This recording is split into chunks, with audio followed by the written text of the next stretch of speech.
J'étais un réfugié sans papier et Vox m'a donné mon travail sans papier. Ils ont même pris le risque d'employer quelqu'un qui était un sans-papier.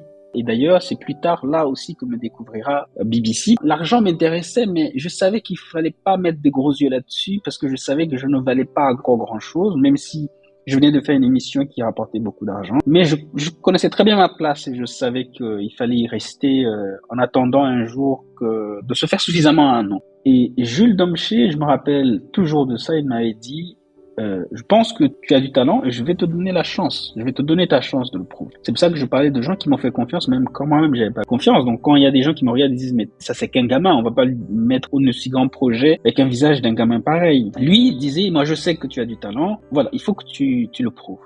Il y a des gens qui vous donnent votre chance et vous mettent une responsabilité sur les épaules, vous donnent l'envie de vous dépasser. Et c'est ça que Vox a été.